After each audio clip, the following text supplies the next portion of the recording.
नमस्कार.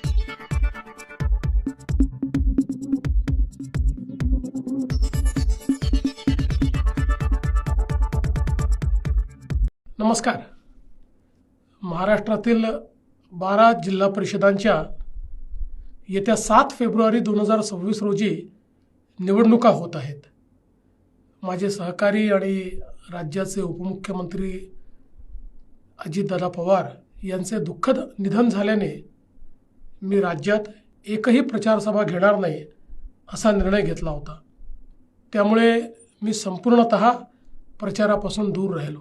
निवडणुका येतात आणि जातात, पण आपल्या महायुतीच्या घटक पक्षातील एक मोठा नेता आपल्यापासून नियतीने हिरावून घेतला, याचे दुःख मोठे आहे. मी त्यांना भावपूर्ण श्रद्धांजली अर्पण करतो. तथापि राज्यभरातून भाजपच्या अनेक कार्यकर्त्यांचे फोन येत आहेत. आपण प्रचार करणार नसलात तरी किमान विजयाचे आव्हान तरी करावे अशी विनंती अनेकांनी केली आहे.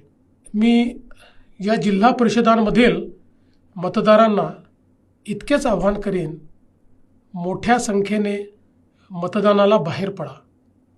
शेवटी लोकशाहीत मतदान करणे हे आपले कर्तव्य आहे, ती आपली जबाबदारी आहे. लोकशाही प्रक्रियेतील सहभागानेच ती अधिक प्रगल्भ होत असते. आज केंद्रात पंतप्रधान माननीय नरेंद्र मोदीजी यांच्या नेतृत्वात संपूर्ण देशभरात विकासाचे नवीन पर्व सुरू झाले आहे. केंद्र सरकारकडून आपल्या राज्याला मोठी मदतसुद्धा मिळते आहे. राज्यातही महायुती सरकारने प्रत्येक घटकासाठी विविध योजनांची आखणी केली आहे. आमच्या बळीराजासाठी नमो किसान महासन्मान योजनेतून 12,000 रुपये वर्षाला देणे असो, मोफत वीज किंवा पुढच्या काळामध्ये सौर ऊर्जेतून दिवसा 12 तास वीज, अशा अनेक उपाययोजना आपण हाती घेतल्या आहेत. राज्यातील बहुतेक सिंचन प्रकल्प मार्गी लावण्यात आले असून त्यांची कामे मोठ्या प्रमाणात सुरू आहेत. शेतीत आर्टिफिशियल इंटेलिजन्स सारखे तंत्रज्ञान आणण्यासाठी मोठी योजना हाती घेण्यात आली आहे. लाडकी बहीण योजना ही तर आमच्या लाडक्या बहिणींना सातत्याने दर महिन्यात मदत करते आहे. लखपती दीदी योजना आमच्या नारी शक्तीला सक्षम करते आहे. ग्रामीण रस्ते, शेतरस्ते याचे मोठे अभियान हाती घेण्यात आले आहे.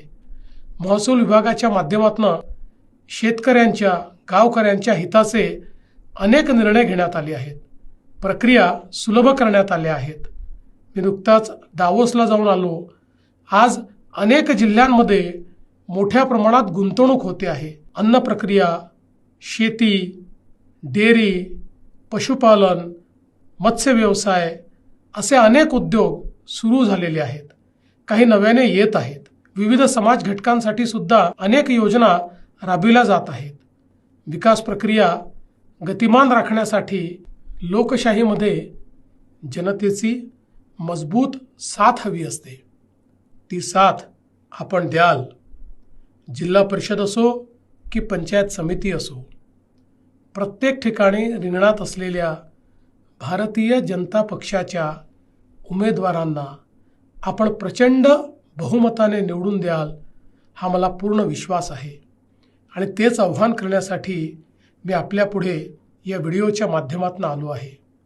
येत्या 7 तारखेला कमळाचे बटन दाबून आपल्या गट आणि गणातील सर्व भाजपच्या उमेदवारांना प्रचंड बहुमताने विजयी करा ही आपल्याला नम्र विनंती.